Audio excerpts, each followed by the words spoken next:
is up. I forgot to hit the freaking intro to that thing, but it is Wednesday night shenanigans, kind of, sort of. But we are doing the team coverages. We have 5 more. We're gonna do 3 tonight, 2 next week. We should probably just knock out both of those on Sunday. To be honest. I think we're gonna do it on Sunday, and we'll have it all done, and the whole season be ready. You're going into your week 3 of preseason. So yeah. We'll be. And done. then Wednesday we could probably do our predictions and do the jersey giveaway that Wednesday. So that's perfect. Yeah, I think Sunday. Are you in charge of the thumbnails, or is Tank on Sunday? Me. yeah. We'll do Houston and the Browns, both on Sunday. So keep that in mind when you're making the thumbnail. I know I don't make the thumbnails on Sundays, because that's like too early for me, and you don't want me making thumbnails that early in the morning. I could make it prior, but I don't want to do anything on Saturday. So, yeah, I might as well just I leave that to them in Chicago. Let them handle that because they're up before me. I like my Sundays. I wake up, I have a coffee. Usually, I'm in my hoodie because my office is nice and cold, and with my glasses on. So I'm tired. You know what's going on, guys. You know I'm tired. So, but today we're talking about the Niners. We're talking about the Panthers, and we'll end it with the Bills. So it's these teams have changed or are changing here soon. But I know what's going on, Brandon Ayuk. I mean, they've been talking about this contract thing for such a long time, and every time I'm looking it up on Twitter, they're far apart. So I don't know what's going on. But 49ers are being smart. We have you under contract. We're not going to trade you. Mm-hmm. So that's outside of the news, we'll get into that when we get to the Niners. But outside of that, there's just recently not really anything crazy. But Bo Nix was named the starter for the Denver Broncos, which kind of didn't really surprise me because they really don't have a mile away. Yeah, so I mean that's kind of basically. But outside of that, nothing really crazy. I mean the preseason's preseason. You could take it as it is, or you just leave it as it is. I don't know how you want to put it, but I mean, a lot of these teams don't really do so hot, anyways. So, and then because they don't play their starters, so don't take what they're doing in preseason, what they're gonna do in season. Trust me, I know. Most teams that win in the preseason don't do the same thing because they're taking the preseason seriously. You think the Chiefs are taking this seriously? Oh, you think the Bengals care at all what their record is in the preseason? Yeah. No. The only ones I am kind of worried about is the Bills, but again, let's start with the Niners. Okay. 49ers, after losing, overtime against the Chiefs, Super Bowl, it was kind of a big deal. Like, I was even rooting for the 49ers. I think a lot of us were rooting for the 49ers, but then eventually it just came down to a loss. They lost in overtime. And while, they reached the high pinnacle peak, we saw that coming. The only big issue now is that we're in the offseason. Now we got to deal with Brock Purdy's contract, which should take a salary cap of $1 million here in the next year. But he's still on that rookie contract of 3.7 of the 4 years. So they came in with 10 draft picks, which is awesome. What they do with it, that was from the following year. They came in with 10 draft picks. Then they even traded him. Like, none of it worked out for Trey Lance. That was the following past 3 years. So now coming into 2024 draft, they looked at weapons that could potentially replace weapons that we might lose. Yep. I mentioned Brandon Ayuk. So what do they do with that first one? Do you have your list already? Oh, yeah. I have it all. Because that was kind of the main one. Because, so when you go through it, so we got Ricky Pearsall, the round one, number 31 overall, wide receiver out of Florida. We got Renardo Green for Florida State. He's a cornerback. He's actually doing okay. He's a backup right now. We got Dominic Puny, who's going to be their starting right guard. Yeah, Puny's going to be their starting right guard out of Kansas. That's no doubt. He's it. Then we got Malik Mustafa.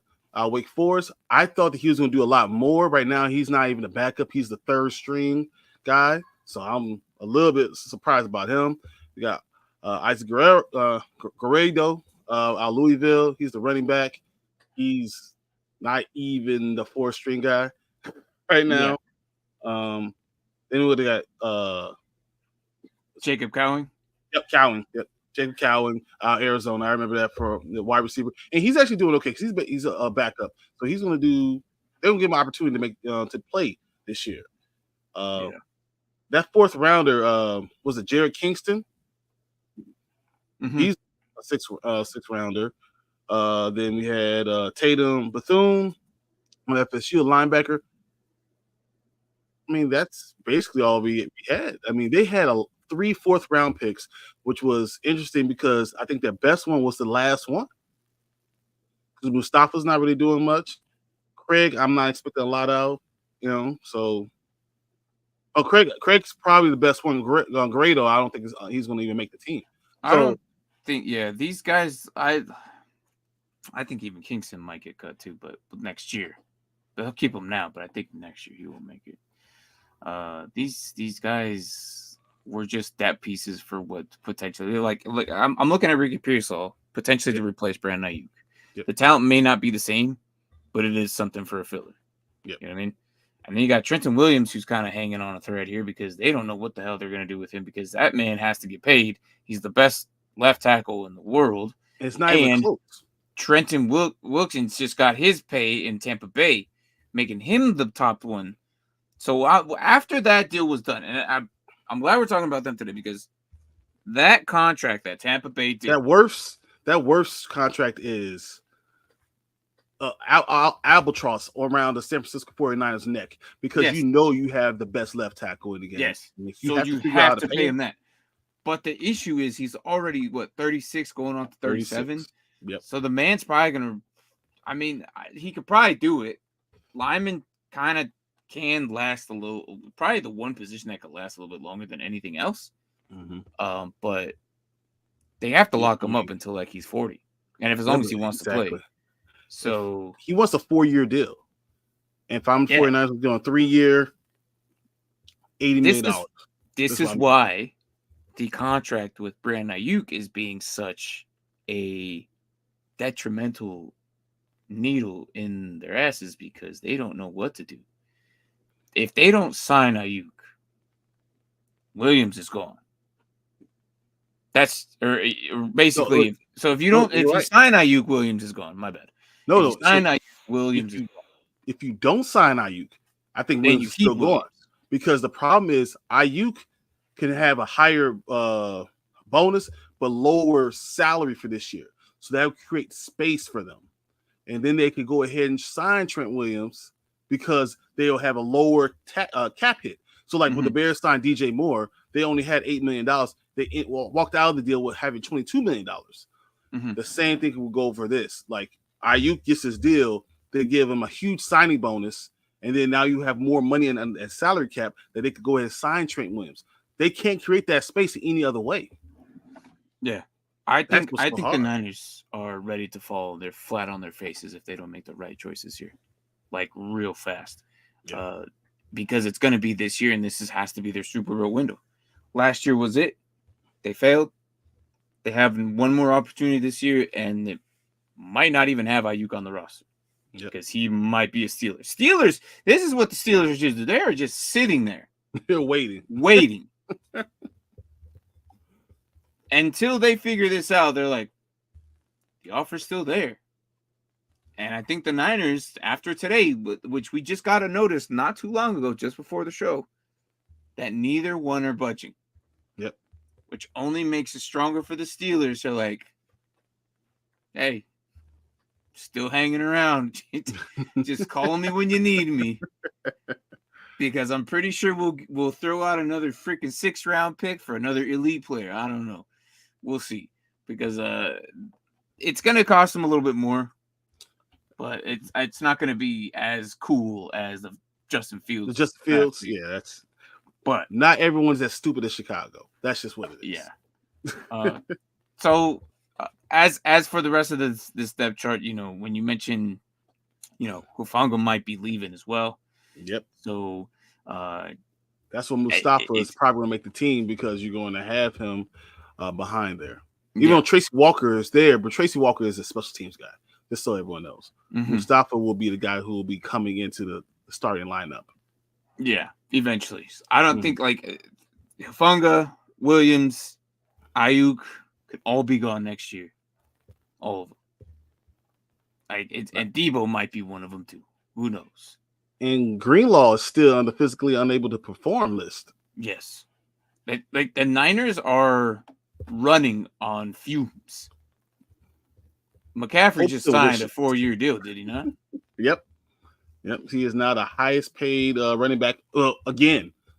We'll see what the Niners do, but if they don't do anything this year, I don't know what they're going to do. But as for the offense goes, they have. Let me pull up their page. Like they have the weapons, they have pieces this year to do it.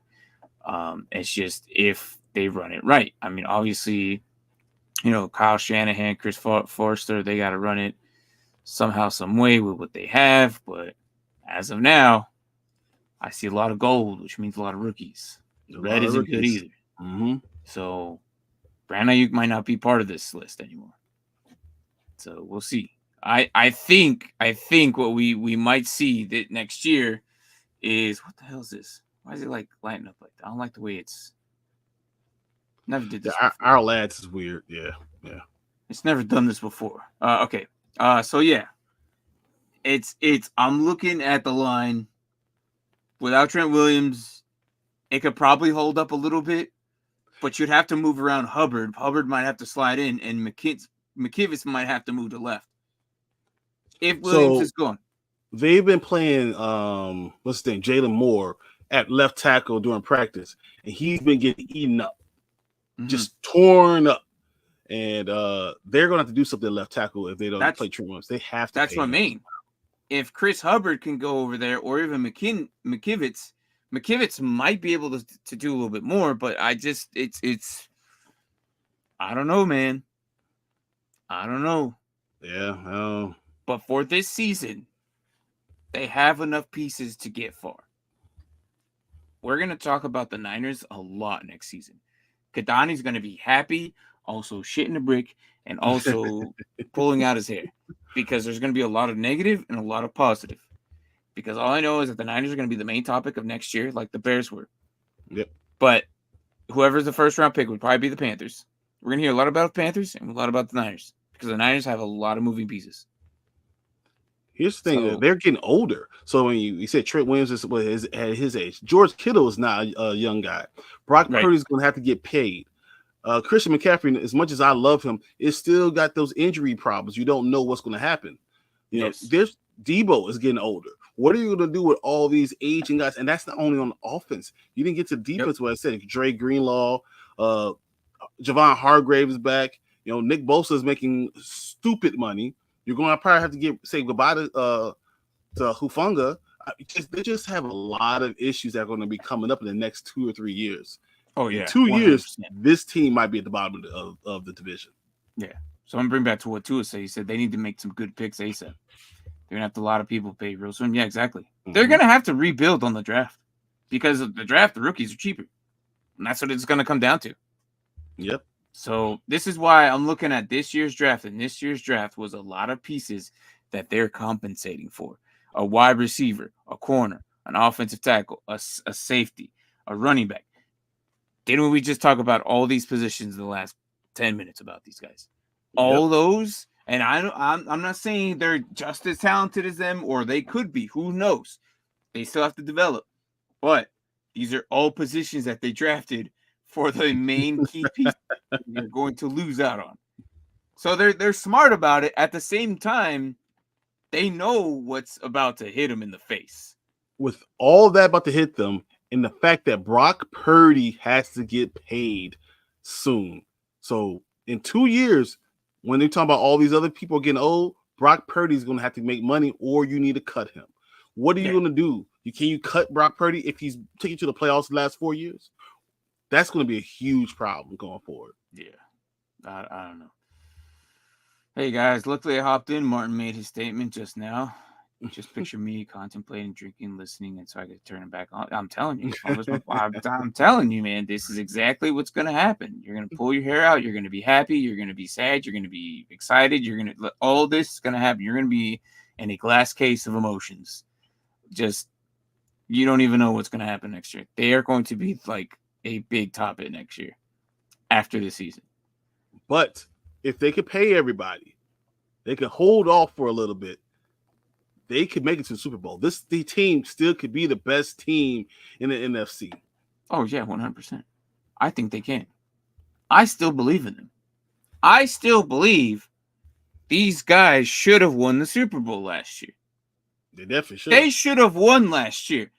I was excited for them. Just ran to one of the greatest, man. Yeah, one of the greatest quarterback coach combos ever. That's the problem. Yeah. So, what do we have for this team here? Week 1, they have the Jets. It's a very odd schedule, really weird. I don't like the way this schedule is. It's very interesting to me. We were just talking about it before the show, and we're like, this is a weird schedule. It's a weird schedule, man. So, what's up, Anthony? Just finished my first Dynasty draft after 12 rounds, and I was so lost. I did bad. Well, that's okay, though. It can't be like, why? Let me guess, did you slip up and pick the wrong dude again? Did you grab the right B. Robinson? And did you get an old guy because you thought like he could still be okay? You got to mix it up, man. You got to mix it up. If you want, we could probably talk about it next week or something like that. Or probably here Sunday. Sunday. We could probably talk about it Sunday after. If you send us the picture on Discord, we could probably talk about it Sunday. Because Sunday we're going to talk about the Houston Texans and the Cleveland Browns. Those are two of Brian's favorite teams to talk about. They are. And I looked at the schedule. I'm like, we just got to do a Sunday. Yeah. Brian's gonna love Sunday. I'm gonna have both jerseys on. I won't be switching back and forth. Well, do you have here? You wear your Houston's one. I don't have a Houston. I'll wear my Browns one that day. Okay. And we'll talk about those two teams. Okay. I was gonna bring a Niners jersey and Bills, but I didn't want to switch all through them. So, but yeah. So that's what we do. All the reasons why I hope they get done this year, and if in the Jets and guys, and it will make it less hurtful. The thing is, they have it has to be this season. I agree. That's why the QB got paid $500 million on accounting. That's how much they're paying. Yeah, I mean that's why. What do you have to do? He's still the ninth most paid, highest paid QB. He's the greatest. The thing is, you can't do that. This is so hard with Purdy because he's going to make $35 million at least. At least. Because he's not. Yeah. Because he's a 7th rounder, right? Like, I hate that they could just weigh that on him because they can. The NFL just can. He's going to take whatever they offer him. It's way better than what he's been having. In his eyes, he's going to be like, well, this is better than what I have. But at reality, you could probably get more. Because the question is, if another team comes to him and says, don't let him get to his 5th year or 4th year, because he only has 4 years. Yeah. Don't let him get to his 4th year, because other teams will say, hey, just hold off. We'll give you $40 million. But that's not tampering, is it? Oh, but you can do side back channels, tell his agent, like, hey, we have a $40 million contract. Don't sign anything for under $40 million, because us, the Giants, will give it to you. Yeah. I don't know. We'll see what they do. But it is interesting. So, yeah. Anthony's Wi-Fi went out second, and fat-fingered Cole Kmet. Oh my gosh. Cole Kmet ain't too bad. He did a little bit better last year than he did. So, we'll see. 49ers winning 12 games. Okay. I think Purdy will make over Jack. I don't know if he will. No, I don't. He won't even. I don't know if he will. That's a lot. Dak's making $60 million. Purdy be lucky to get 45. Yeah, and that's just because he's a 7th. Like they're gonna weigh the 7th rounder on him a lot. You're Mr. Because Irrelevant. they'll make this new deal, I guarantee you the Niners are going to draft a QB in the next 3 years. In the next 3 years, I think they're going to pull one out of the draft. It won't have to be first round. I think they just pull one, just third, fourth round, something like that. See, you do it to tell him, hey, either take this deal or we're going to go with the young guy. Yeah. But we'll see. Because there is a lot of QBs available in the free agency next year.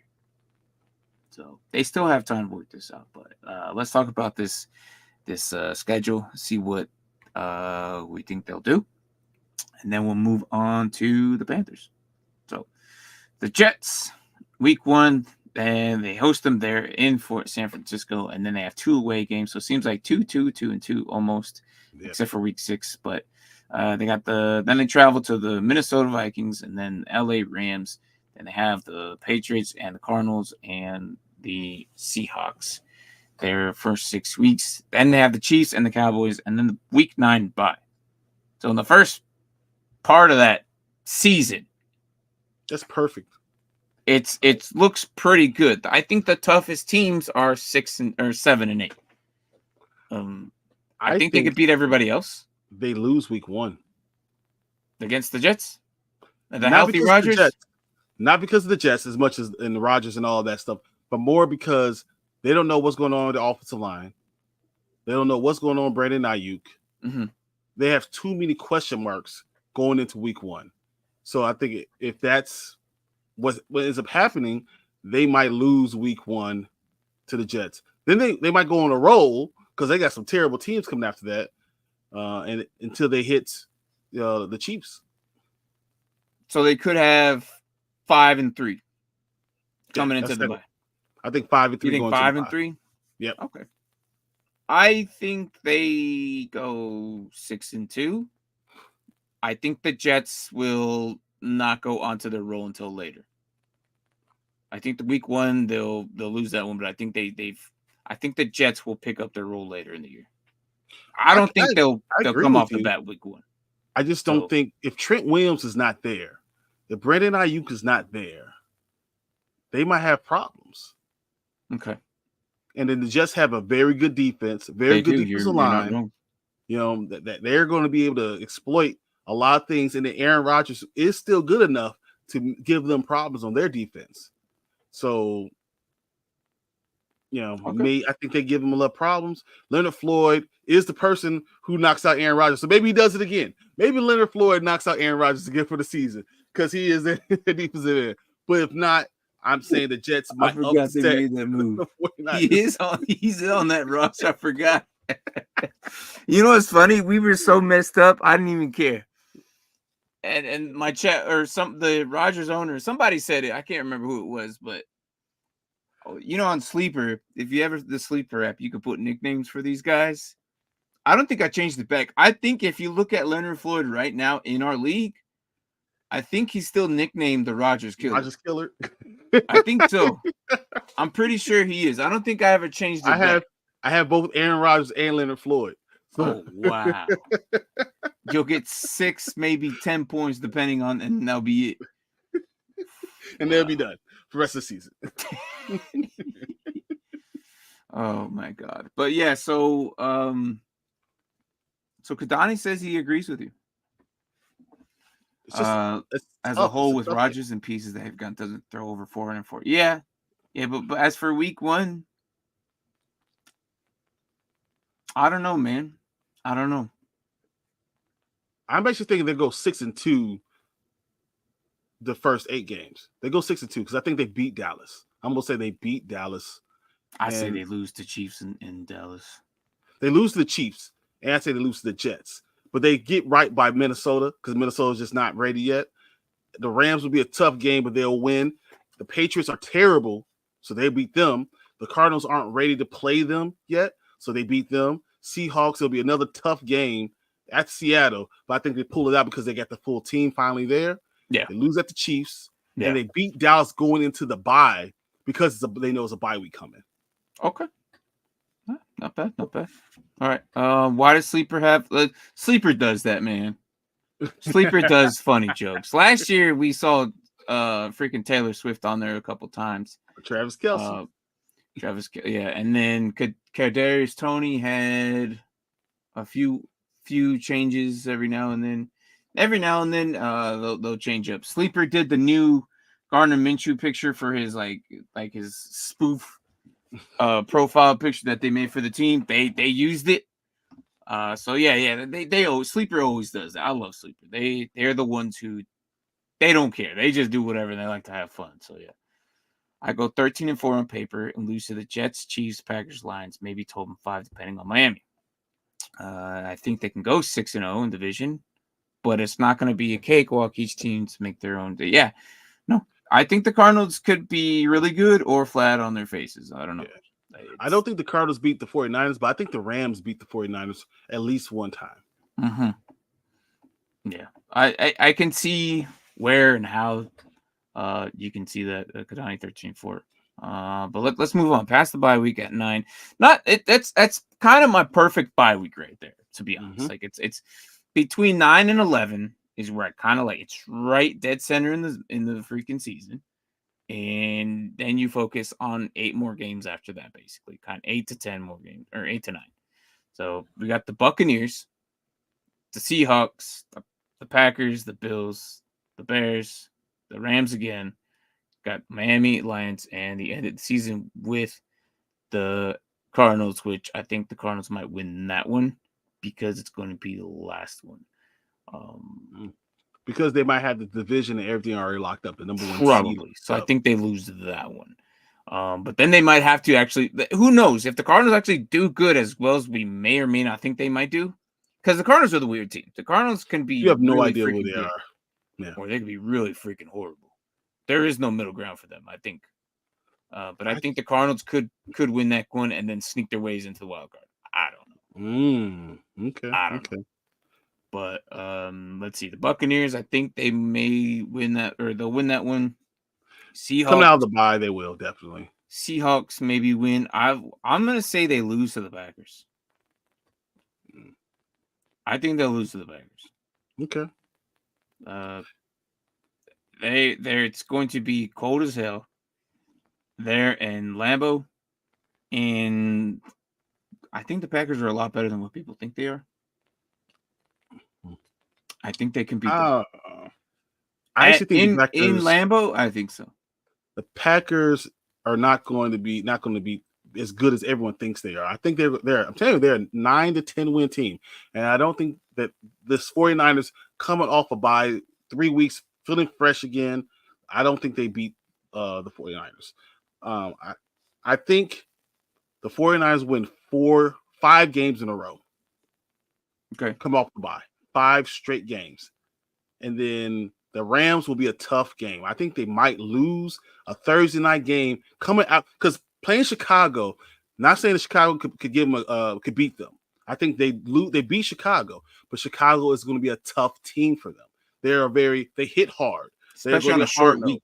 And then a short week going to the Rams. I think the Rams beat them going from the short week. Okay. I think the Rams are going to be a team. I think that the Lions are a team. I think they beat the Fins only because of the short week. That means they have 10 days before the Fins. Right. You know, so I think they lose those 2 games, the Rams and the Lions. And then the Cardinals game is just really tough for me to call.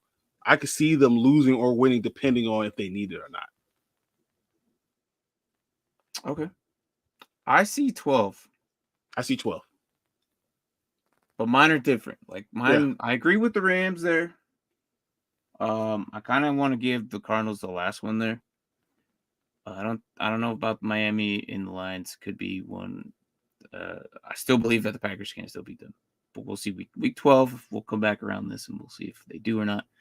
But I'm gonna say 12. You say 12. Kadani's at 12.5. Seems like. And then we have Tua coming in with his 11.5. So, sounds like a solid 12 to me. Yeah, roughly about that. So we'll leave it at 12 right now. Let me add them real quick onto our chart before I forget, because I will forget. And then we can move on to the Panthers. But anything you have about the 49ers or what you think about them overall. I'm saying 12 because the schedule is so weird and they have so many people that are out, but this team could definitely go on a roll and all of a sudden just beat everybody. So, I mean, don't be surprised if, we get a 7-8 game winning streak for this team. Okay. I'm not hating on that. Overall, it's going to be interesting to see what they do in the next couple of years. Just because of what these contract situations are going to hold and what could potentially happen. But I do think that this is their last and final year, maybe 2 years from now, if they don't figure out what to do situationally with these contracts. You know what I mean? Yep. So I do think this is their final year. I think this is it.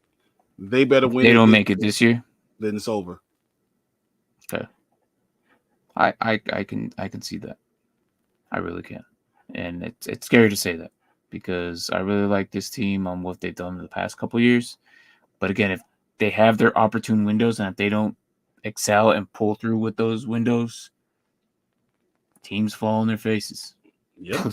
Trust me, I've seen a lot of them do it. They just really good. You might even have the MVP on that year on your team or whatever, and then sometimes that team just kind of collapses.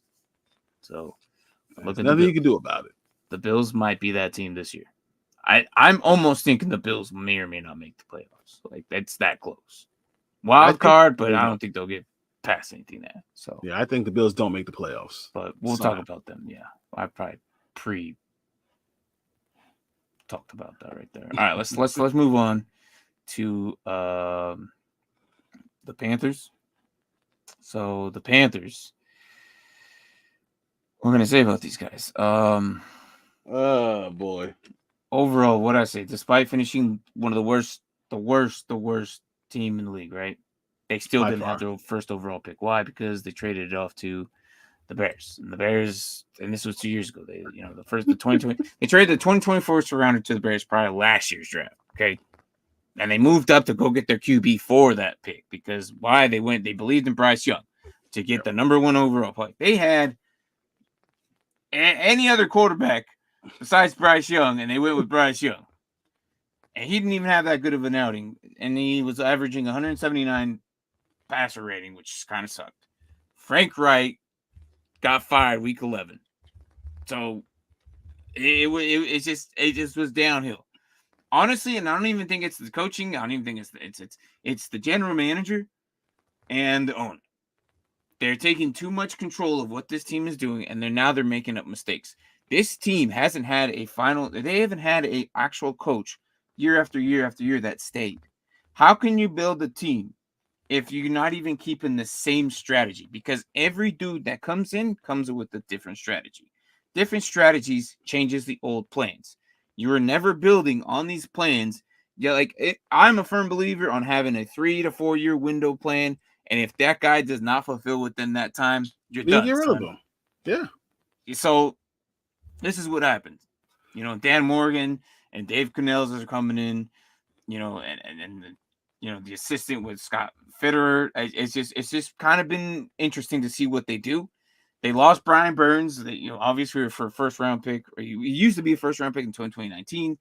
They traded him for a second and a fifth, I believe, or maybe a couple of fifths. I think it was a second, a couple of fifths to the New York Giants. Good on them because the Giants defense looks nasty. Awful. Now they were awful before. Now they're going to be great going into the next year.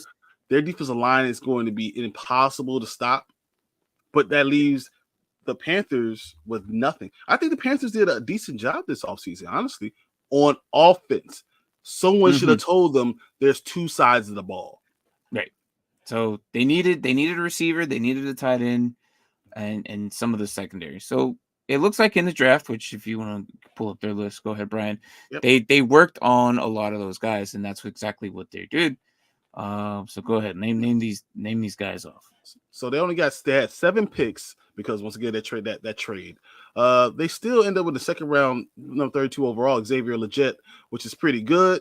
Second, they went and got Jonathan Brooks in the second round at running back. Then they got Trevin Wallace as a linebacker. Jatavion Sanders in the fourth, tight end. They got what's his name? Charles Smith Wade. Charles Smith Wade. Yeah, Charles Smith Wade. Which I actually like him. I think he's actually doing well on their depth chart.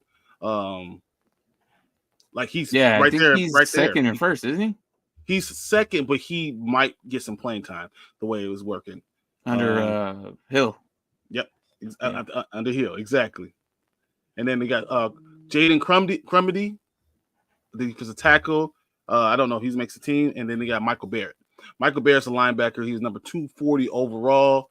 Not going to make Despite Michael Barrett might actually stay on this team just because of like Shaq Thompson, I guess he's not. He's kind of getting older. Mm-hmm. And they might not keep him, but they did bring in Josie Jewell. So exactly. So Josie Jewell and Trevin Wallace both are playing linebacker, so they're going to eventually be able to play with both those guys. Yeah. So I don't know. We'll see. Let me put up the rosters here. But I do think that it's gonna be a tough one for them. I do believe that. Oh, yeah, and Jadeveon Clowney. I don't know why I keep forgetting about Jadeveon Clowney signed with them.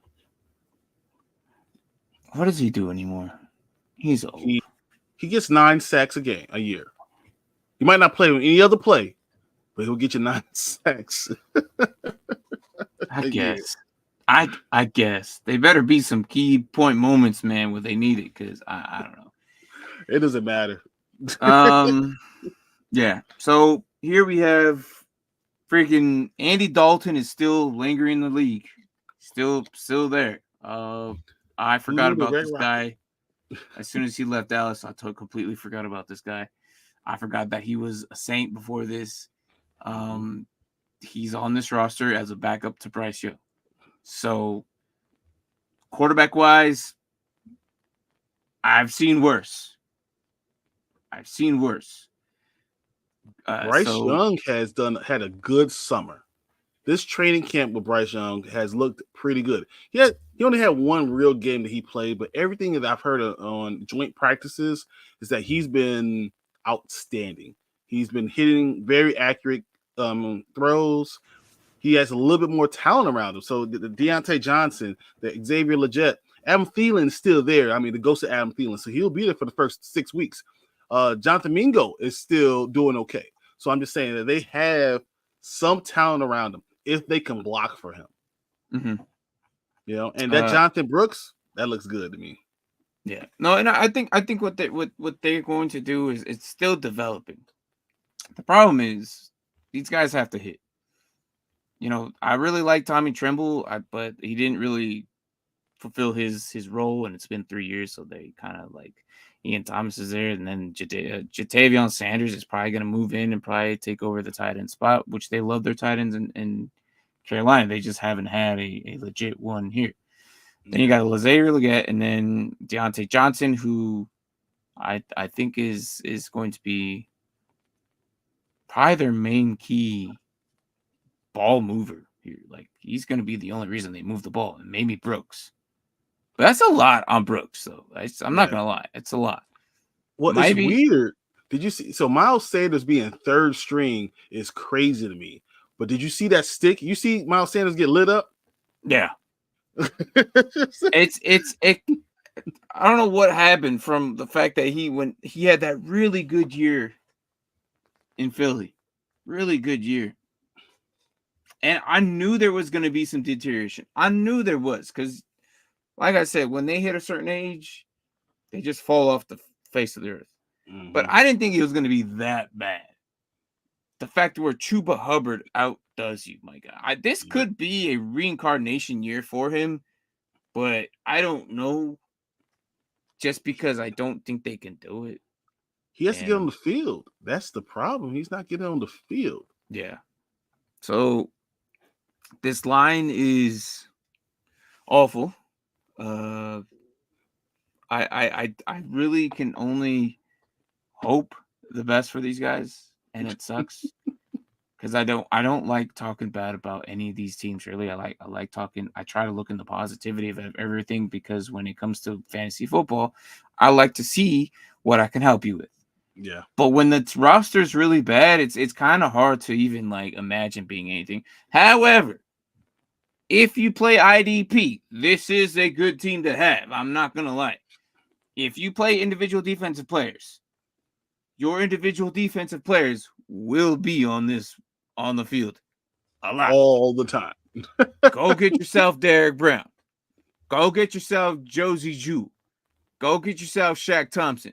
Yep. They're going to rack up tackles, and they're going to rack up maybe some sacks or interceptions. Xavier Woods, yeah. Like, go Jordan Fuller, go get him. I'm telling you, these guys are going to have many opportunities, and they're going to be 100% on the field. So, it's not entirely a bad thing. But for those regular people that don't do IDP, just stay away from these guys. That's what I was going to say. I'll say Deontay Johnson is the only guy, if you play in PPR, then that you can possibly have on your team. Besides that, I'll stay away from. That's also a risk, though. I'm not taking him as my first three. No, he's definitely he's your bench piece that you say I might win the league because he pans out, or I cut him week 7. He's my so if I'm going to the draft, I'm getting my first 3 established. Just because you could flex him or whatever in the flex spot. Deontay Johnson, not a lot of people are going to look at him. I don't think they will. But I'm shooting for him as my 4th receiver for sure. Like, he has to be, because he can be that PPR machine like Adam Thielen was last year. Exactly. And then he could be the like what Brian was saying. But again, I'm not relying heavily on these guys offensively. IDP, yeah, 100%. They'll have many opportunities. So let's talk about the schedule. The schedule for the Carolina Panthers. I'm sorry already, guys. I'm sorry. It's interesting. They start off with the Saints. Yep. And then we go to the Chargers and then the Raiders. Okay, not too bad, but again, I don't know how well those teams are going to be either. You could probably squeeze in 1 or 2 wins here, maybe. Yep. So we'll see. Then you got the Bengals. I don't know. I don't know if they could beat the Chargers. I know they don't. I don't think they definitely don't beat the Chargers. I don't think they could beat the Raiders because Gardner Minshew is just hard to beat. I don't know. You just can't beat. So if they can't beat the Saints, this could be a very, very long season. Oh, very. Yeah. They have a nice bye week at 11 to take a nice break from this detrimental, this butt whooping. Yeah. I think they split with the Saints and maybe beat the Giants. The rest of the season, the Broncos. It's the rest of the season. The teams that I might flip a coin on is the Broncos and the Commanders. I'll flip a coin there. The rest of these teams, I don't think they could beat. Even the Cardinals. I don't think they could beat the Cardinals. We're gonna go through all these games. We don't even have to, because I'll tell you, I only see them being the Broncos and maybe the Giants. I don't think they beat the Saints. I think they go 0-6 in the division and totally wet the bed everywhere else. I don't see not one win possible unless Atlanta already wrapped up the division, and even their Atlanta's backups probably could beat this team. I see just 3 wins, man. I see 3. Lucky 4. But more realistically 2, but I'm gonna say 3. I'm at 2 guys. I don't know what you guys are at. This team is destined to have the number 1 pick another year when they don't have another quarterback to pick. So they're gonna go. I hope they go left tackle. I hope they trade down and go left tackle. I don't think so. Trade with the Cowboys, who are thirsty for a quarterback. Let them go get Shedeur Sanders. I don't think they'll go quarterback. Honestly, they'll probably go D-end. They probably go after one. What? They just got rid of one, so that's why I think. That's what I'm saying. Why not go get the best rookie coming in next year? Go after James Pierce. James Pierce is a good point, but you They go get don't Travis have a Hunter. DN. Yeah, I'm You could looking go at get- these DNs, and boy, Derek Brown. Don't get me wrong, I like him, but he's not. Look, I will take Pierce over him. You could go get a Hunter and have a receiver and a DB. Yeah, that's true. Like You if need these talent. guys went back in the draft, yeah, probably. Yeah, no, you're right. But damn, 6'5", 245, like, and the dude's, I don't know, man. The dude's athletic as hell. This man has an interception. You know that? Yeah, he still has to play this year. Looking it up. He still has to play this year. I'm excited for that man. I would, like, me personally, just get the best. You just got rid of Brian Burns, right? Mm-hmm. And crazy enough, Brian Burns was the defense. If you bring in James Pierce, maybe they'll get a little bit of reality. They do have most of their picks next year, I think. And then plus some. Let me look it up. They have 1, 2, 3, 4. They have 9 picks. And honestly, if they go all defense, it wouldn't surprise me. No, but see, the problem is you spent all that money on getting Bryce Young. So if you're going to do anything, you need to make sure you're protecting him. If you know, go in there, you got what's his name, Loveland. You probably need to go get Loveland. That's just or Evans. I think it's Evans. But wouldn't they look into like free agency for that though?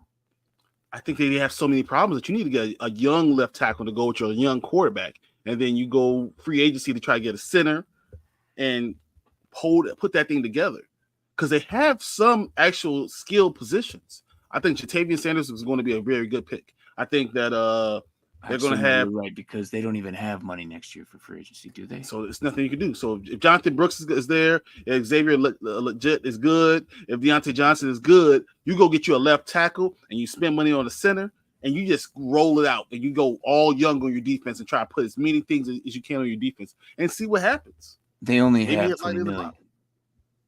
But maybe the cap goes up. No, that's with the cap going. They only have 20 million. But they are some of that money is Adam Thielen, I believe, and he's going to come off the books if you cut him. They're at 5 million now. Oh wow, that's with they go up. I'm telling you right now, that is with the cap. Oh my God. With the Adam Thielen, they only go up 15. They go up to 20 million. They are not in a good spot. Like they have to look into the draft next year. And if you ask me, just focus on the line, both sides. Just why not? Yeah, that's that. If you protect Bryce Young, maybe he makes this meteoric jump and changes your team's history. Basically, all their future changes if he becomes something special. And you surrounded him with really good pieces. Would they have some decent pieces? If Jonathan Mingo comes into his own. Xavier, we already talked about. If Deontay Johnson, if those three are your receivers, right? And then Jatavian takes a step and he's really good next year. And all of a sudden, you know, Jonathan Brooks is that good at running back as we think. If you get someone to blocks, maybe their offense is good. Which is crazy is the last time these guys drafted somebody, O-line was, do you remember Chandler Zavala? No, that's the last time they had on. Offensive lineman. That was the last offensive lineman they drafted. Chandler Zavala was an inside O-line from North Carolina. That was 2 years ago. Yeah. 2 years ago. In the last year, they didn't even touch offense except for the running back and the receiver. Well, never mind. I lied. Because they got the receiver, the tight end, the running back. Everything else was 2 linebackers, defense, and a corner.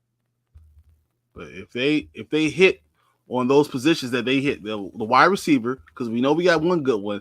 If Xavier and Jonathan Mingo become something, Jatavian Sanders becomes something, Jonathan Brooks becomes something. This is all become something.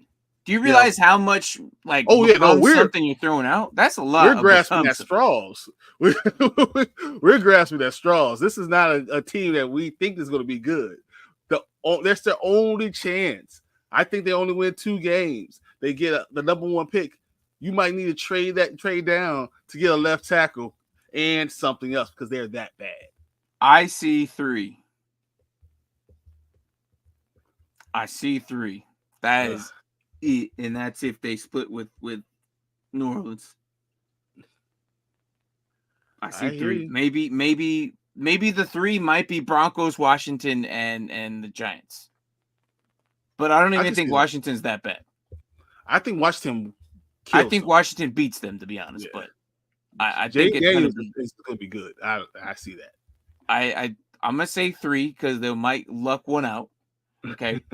Due to injuries, and it could be, some other team that they're just suffering from injuries. I'm gonna say 3. That's just kind of sounds like we go 2.5. Yeah. This team's so bad. No, not even nobody in the comments wants to say anything about it. They're like, I don't know. We just talked about this whole team. Not a single person said anything. So we got 6 people watching. Everyone's like, can we pass Carolina? I don't blame them.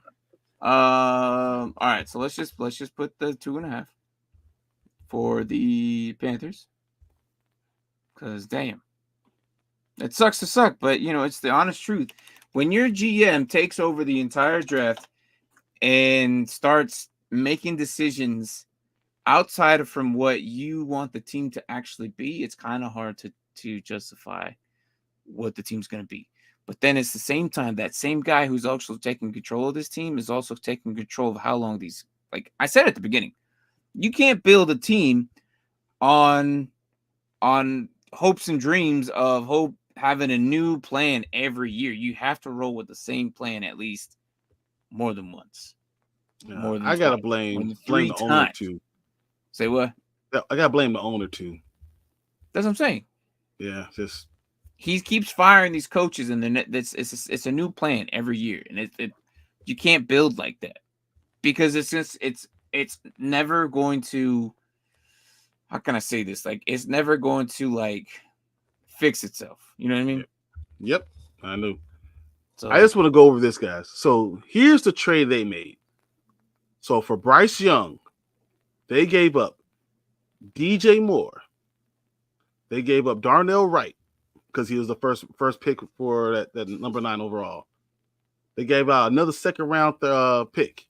They gave up what's his name? Caleb Williams and a 2025 second rounder. All for Bryce Young. Yeah. That's crazy. Yeah. It's interesting. I don't know what they were thinking, but they did. So I'm gonna go with they weren't thinking, Bob. I mean, here we are. It is what it is. I don't know what else to tell them besides it's their GM. The Raiders will probably be coming to that zone here. But yeah, so let's go over that division real quick. That division has all 4 of the teams ready. We're just about to be done. So here we have the Falcons at 10. Buccaneers could be 11, 9, or 10, but we have them at 9. And also the Saints could be also up in there. So these 3 teams could be fighting for it, but right now we have them 10, 9, and 8.5. So it is interesting to see that, it's clear. I think this is the lowest team that we have so far of our chart right now. And we thought 4 was bad when we covered the Patriots. And the Patriots like, well, it could be worse. We could be Carolina. Yeah. So it's even worse last year for them that they were the worst and they didn't even have the first round draft pick.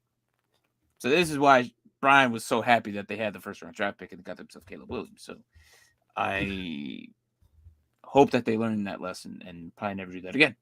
Yep. Because here they are sitting at one of the worst teams in the league and potentially being the worst team in the league. With no help on the horizon. No help. Yeah. Overall, what do I think of this team? This team is in a rebuild mode. This team's owner doesn't see it that way. Everybody and their mom can see it, that they're in rebuild mode except for him. And it becomes a problem when your owner is taking too much control. Let your staff be what they got paid for and what you brought them in for. Let them do their jobs. It is not going to work that way if you don't let them do their jobs, if you're going to micromanage. So again, all I got to say is Stop. Just let them do their job. So, anyways, moving on. Panthers 2-5, and our last and final team we have the Bills, which we're big fans here. At least I am. Big fan of Josh Allen here. I like to see Josh Allen succeed, but the problem is I really think that the window has closed overall. So the Bills won the AFC East division in the fourth round, and they got themselves the fourth straight season. Right, they made it last year, and then they fell short again to the Kansas City Chiefs, which is crazy because they only lost by like 3 points. Which is the Chiefs basically snuck their ways all the way to a Super Bowl because again they won by 3 points. So are the Chiefs really that good? I don't know, but we'll see this season. But Buffalo, that window is closed. Josh Allen is probably going to work super hard, and it kind of scares me when he starts acting crazy because he builds this rage into him, and he might potentially get himself hurt. I don't want that. But what do the Bills do in the offseason? They made probably one of the biggest moves in the NFL, and they traded Stephon Diggs to the Houston Texans. Yep. Good for the Houston Texans. It was a second-round pick for a 2025th round. Like, it was good. It worked out for both of them. But then on top of that, they also lost Gabe Davis with the signing of free agency to the Jaguars, who was not so much a big threat for the Bills, but he was there on key points and made some really good plays when they most needed him. So for fantasy football's sake, not so much good. It overmatters. So, yeah, exactly. So Josh Allen is now without these best two weapons in the last couple of years. So now we have to turn to our now second year tight end Kincaid, and potentially our new weapon Keon Coleman, which Keon Coleman is now just arriving. So go ahead, Brian, take it away with Keon Coleman and the rest of the rookies. So now the Bills, you got to stick with me, guys. They have 9 picks that they had. 9 picks. So we got, and none in the first round. So they went and got Keon Coleman right after Xavier Legette from the Panthers, number 33 overall. I love him at FSU. That's great. They got Cole Bishop at safety. I like that pick too, out of Utah. Dwayne Carter, defensive tackle out from Duke. I'm not sure about that one. Ray Davis, running back. Ray Davis is a great story. If you ever get a chance, look his story up. He's an inspirational type of guy, and he's only one of 3 guys they have at running back. So Ray Davis is an excellent piece. If you ever want to look at from out Kentucky, just check him out. And then we got Cedric Van Granger from Georgia. So he's the center guard guy. Then we got Javen Solomon, a defensive end from Troy. Tyler Grable, tackle, UCF. Daquan Hardy from cornerback from Penn State. I remember him out of Penn State. He made a lot of mistakes. So just remember him. Travis Clayton, a guard. He's actually an international player. So he came in from the international player pathway. So he was drafted from that without playing college. So that's interesting. But they have 9 guys that they brought in the draft. Idefuan Ulufoshayo could be an interesting. I think you didn't. I don't know. Did you mention him? No, I didn't say it. Yeah. He can be interesting because the defense there is changed. Matt Milano is still kind of banged up. And Terrell did really good. Bernard Terrell did really, really good. But I think Erejuan Fulushayo can come in and actually step it up. Despite they have Dorian Williams, I just think that linebacker is they've always relied on Matt Milano. When that guy's gone, they are just. What do? You know, that was a hard hit. Yes. For depending on him all the time. Yeah. And then, Jordan Poyer and Micah Hyde, along with Tre'Davion White, it's just holy crap. Gone, basically. They kept Jordan Poyer, didn't they? Jordan Poyer is in Miami. One of them stayed. I can't remember if it was Micah Hyde or Jordan Poyer who left. Yeah. But I know, Tre'Davious White is also they lost mainly all of their defense.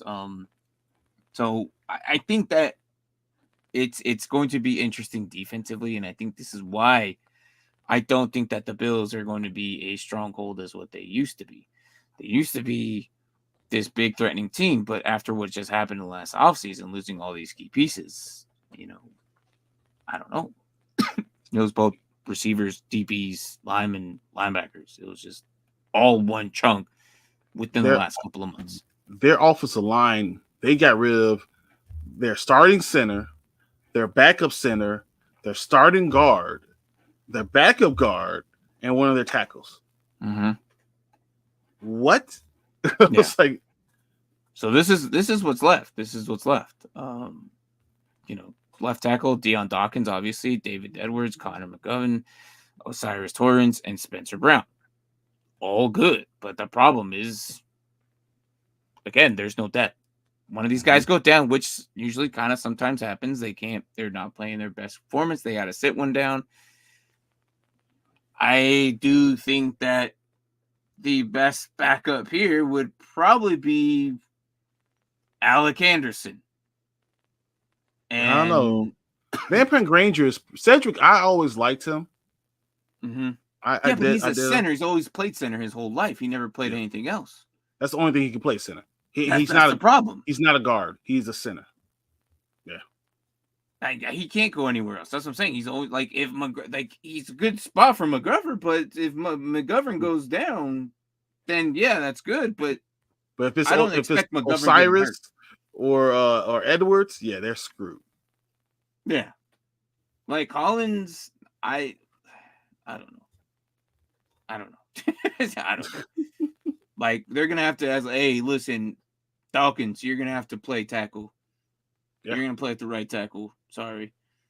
Between you and Kincaid, you guys are gonna play tackle together and try and block that DN. And you then take half, he takes the other half, and that's how you work it. Yeah. All right, I'm gonna say this. If McGovern goes down or if Dawkins goes down, this team is in a world of hurt. If one of those two guys goes down, oh, Josh Allen's gonna be running for his life. Josh Allen's gonna be running for his life. But what they have now, healthy line. This is primed to get them a lot of wins. Just don't get hurt. That's all I gotta say. Just don't roll your ankle or anything. Yeah. So outside of injury, if they do good, who does Josh Allen throw him to? Obviously, Mitchell Trubisky is still kind of sitting there. And Ben DiNucci, if you haven't heard of him, pretty good backup in Dallas, and now he played a little. What's that other league that they do? XFL? No, the UFL. Yeah. So he did that one. So Ben DiNucci's there. They have Mr. Trubisky and Josh Allen. And so who are they throwing to? Keon Coleman, Curtis Samuel, Khalil Shakir, all good receivers. Matt Collins is now in there. MVS probably getting cut, if not already cut. I heard that he's on the cut line. It depends because I heard KJ has actually been outdoing him, and if that's the case, then they don't need him. Yeah, no, I think Hamler's better than him anyways. I think MVS just needs to retire. He's done. But they are going to run a double tight without a doubt, and I think it's Kincaid and Dawson Knox are going to be on the field a lot. Yeah. Despite Kincaid doing as well as he did and potentially, just get rid of Dawson Knox, I think this line that they saw, they're like, no, we need to keep, because Dawson Knox can do pretty good at blocking for a tight end. So it wouldn't surprise me if they keep them both. That's exactly what longer. I think. And they extend them. They keep basically they'll keep Kincaid out on for pass routes and let Dawson Knox help out the tackle all the time. Wherever you gotta go, you just gotta keep him there to go double tight and keep him in. I'm talking about keeping as like long term. I think they extend Dawson Knox and Kincaid and keep them both there. They have to, because until this line gets a little bit more depth. Because again, outside of injury, they are screwed. If not, they're fine. Like if no injury is fine. If yes, when I watched them against the Bears, I was underwhelmed a lot. They're They're That's why not they did so great. bad. That's what I'm saying. The backups suck. Yeah, they're not good. No, Ugh, they're yeah. no. It's a terrible backup. Like the front line's good. It's, everything behind them is good. So Ray Davis here seeking in at number 2, and Yeah. James Cook. So it's exactly kind of what you said. They aren't that good if the starters aren't out there. I don't know, but that's every team. But this team Oh, it's especially this is team. you could notice the difference. There's a big drop. Usually you see the drop like, okay, you know, I see like some players aren't there, but this one is a big drop. Agreed. Between the starters and the backups. So, as for defense, do you have anything for them? So when you see DeMar Hamlin is your starting free safety, that means that their safeties have taken a huge step back. And I'm surprised they let Poyer even leave, honestly. But they couldn't afford him. That was the problem. They can't afford Hyde, right? Yeah. Yep. So Micah Hyde is going too. I thought he was. They let both of them go. And then Matt Milano getting hurt. That's your leader, your whole defense. I worry about it, but I think Greg Russo and Ed Oliver will be able to step up and keep their line together. You know, I even like Daquan Jones, honestly. But you worry about their leadership on their defense. This defense, it's going to be run off their line. Greg Russo is going to have to step up. Ed Oliver's probably going to be the leader, or AJ Epinesa. Yep. One of those guys are going to be the leaders. Or Von Miller would probably be that. Yeah, but he's just like, nah, man. Von Miller's grandpa, bro. Yeah, but if you put him out on the field, not expecting him to do anything, but just to be that emotional leader, to be that Mercedes Lewis kind of guy. I love his career and I love Von Miller, but at some point you can see he's you can see the old man in him. Yep. Like it's just bad. You talk to Von Miller, he sits back in his chair, he rolls his eye back, and he says, "Well, back in my day, I remember about Super Bowl.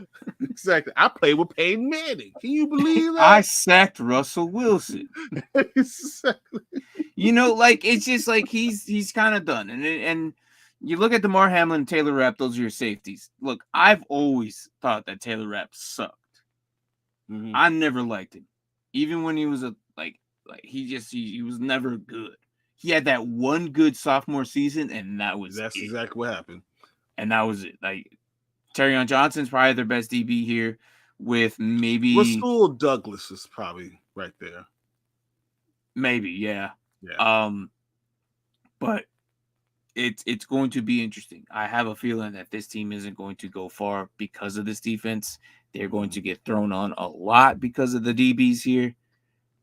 Christian Benford, I don't believe in the DBs right now. Yep, I agree. So Matt Milano coming back would be nice. But again, yeah, I don't know. We'll see. Bernard did step up a lot. I do like him. If there was 2, maybe 3 guys on this IDP team that I would love for an individual defense player, Bernard, Epinesa, and Russo. That's about it. Give me Ed Oliver, give me Bernard, and give me Russo. Okay. All right.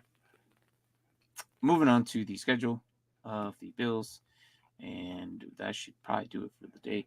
But here we are. Bills open it up with the Cardinals. Surprisingly, I think they should win that one. Me too. I think they should win that one. Again, health is a big concern here. Yeah. So after the Cardinals, I think it was the Dolphins. Yep. And then we have Jaguars, Ravens, Houston, New York Jets, Tennessee Titans. Okay. The Seattle Seahawks, and then you play the Dolphins again.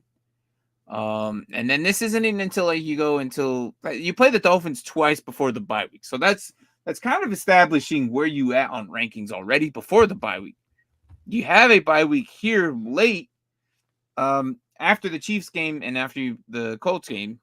So you come back to San Francisco. Tell you what, yeah. It's going to be interesting here. They have 5 primetime games. Yep. No, four. Those, yeah.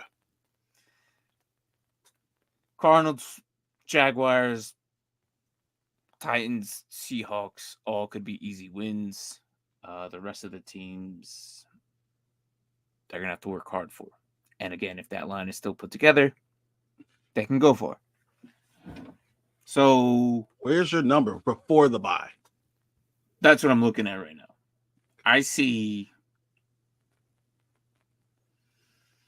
1, 2, 3, 4, 5 wins, 6 wins, 5 wins. Wow, this one's hard. Before the bye, 5 wins. I see maybe 6. 6. Maybe I see 6. 6. I'm being real honest. I'm a little bit of a homer because I really want them to still do okay. It's the Colts that worry me here. They could be something. I really like Richardson. I like his athletic ability, and their team is better. Yeah, they're on paper. You look at their team and the Bills. The Colts team is better than the Bills. Yeah. So I think that was the one team that worries me. But Josh Allen can make magic. Like that man has what Patrick Mahomes can do at certain times of games. He's Patrick Mahomes light.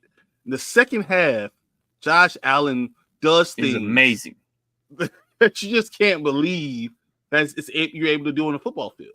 Yeah, that's how good he really is. Yeah. People forget he's 6'5" and like almost 240. 240. Yeah, he's a moose, man. He's huge. Like, I would not want to try and tackle this man. He will run you over. And this is what makes him so good. So I can see 6. So we'll stay with 6 before the bye. After the bye week, they got the Niners. Not good. Could they win that one? I don't think so. That's almost like 2 weeks, man. From November 17th all to December 1st. That's a long time. I still say they lose a very, very close game. Close one, right? You like very by close. 3 points. Yep. Yeah. But for the rest of these teams, I think they could beat LA. Lions might be close, but I think they split with the Jets and split with they beat New England both. Yeah. Split with the Jets. Yep. And they might only have 2 losses after the bye week, which could be the Lions and the Niners. I have 2 losses. That's exactly what I have. Okay. I have the Niners and the Lions, and I think they win every other game. So we're looking at 10 games. Oh, man.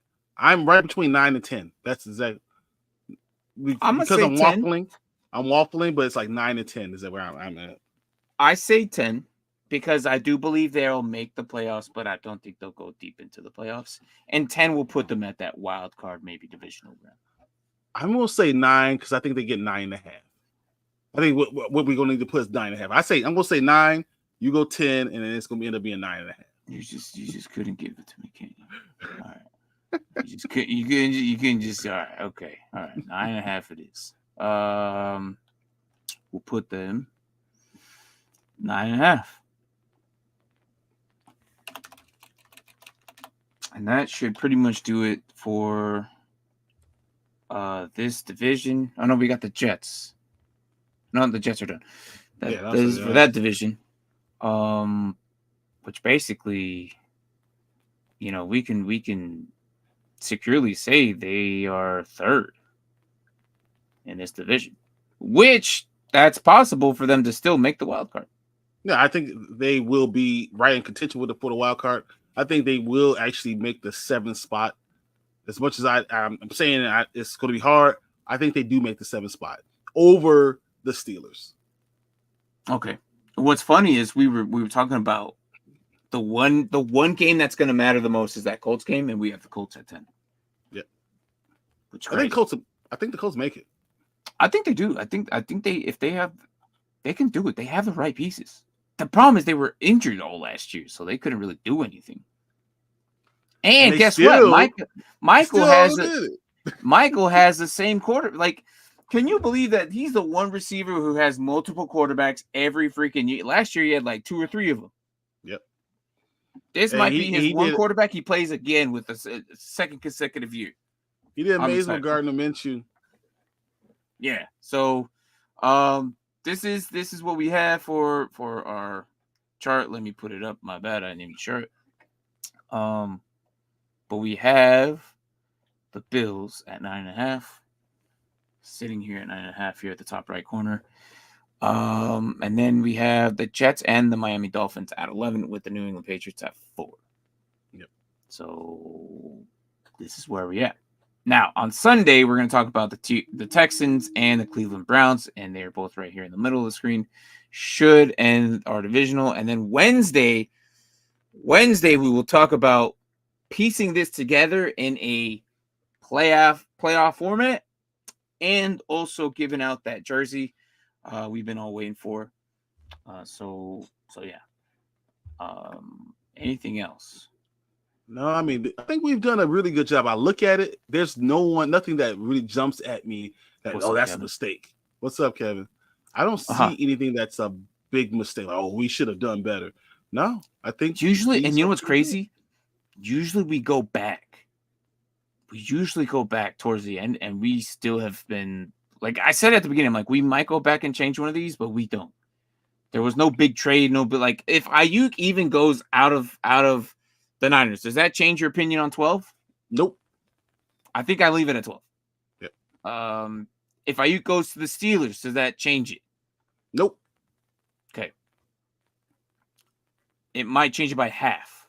Maybe on both teams. I don't think it's going to go for a full whole game. I think the Steelers still are right there for the playoffs.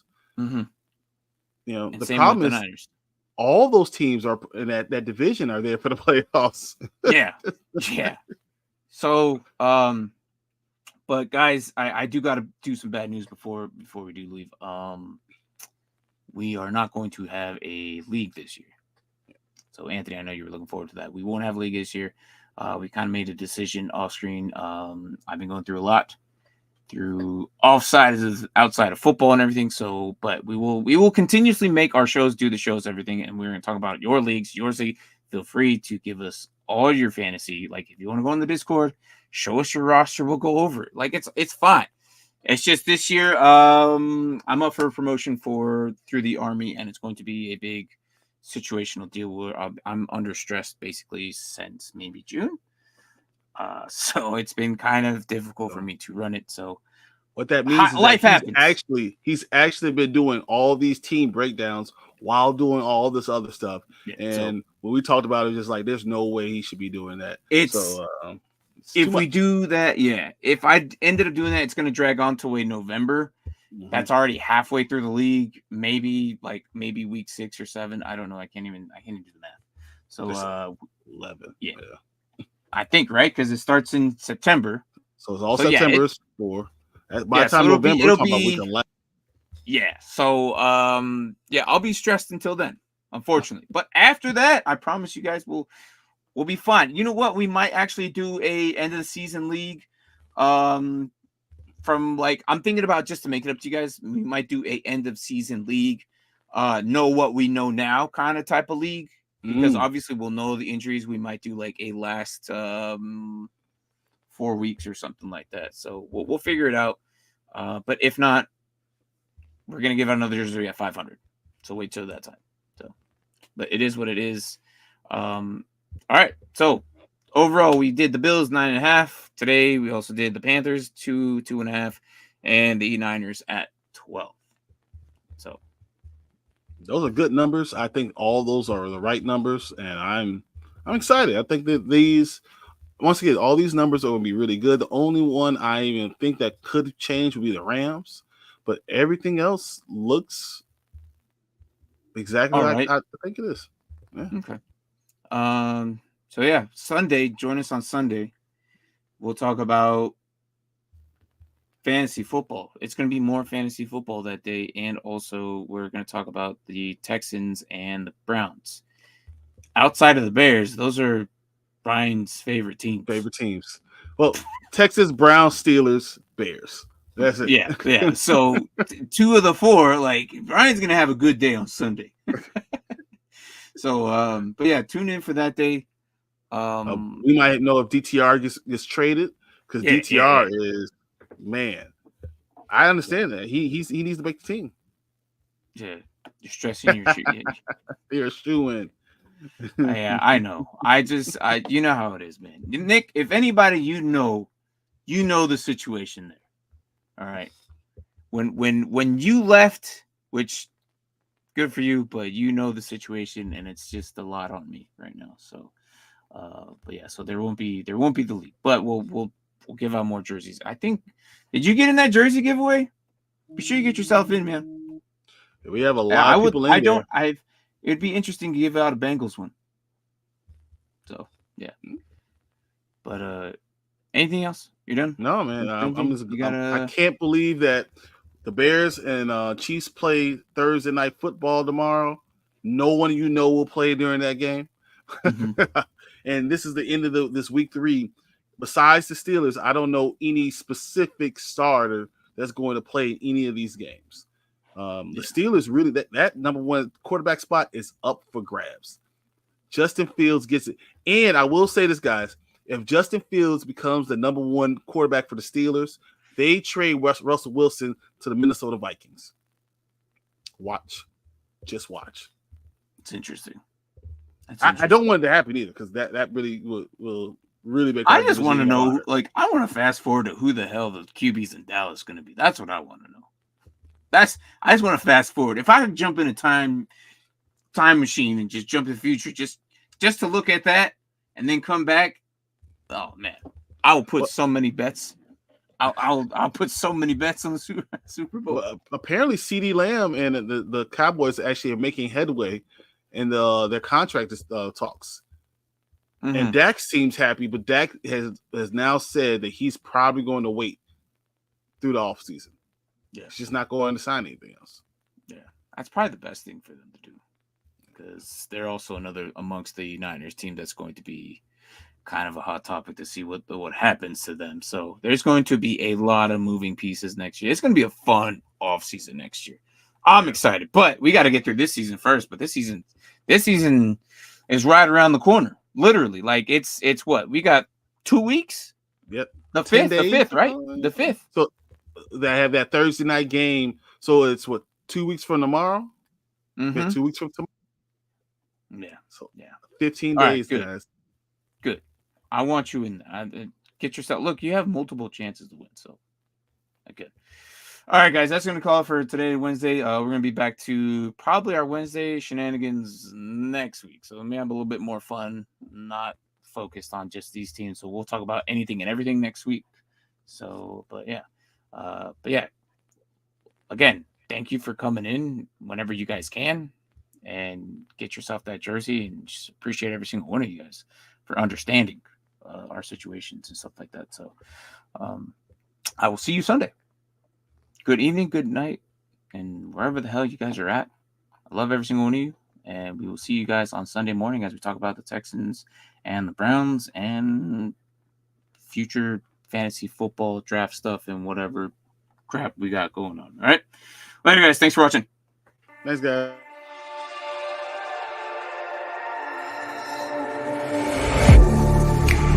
Getting hyped when I aim up. Elevating that game up. Stepping up to the competition. Only first place, and that's how I'm living. I'm with it till they digging up my grave. Eating all the things up on my plate. Game face when I step up into place. I was born and when I watched the other place.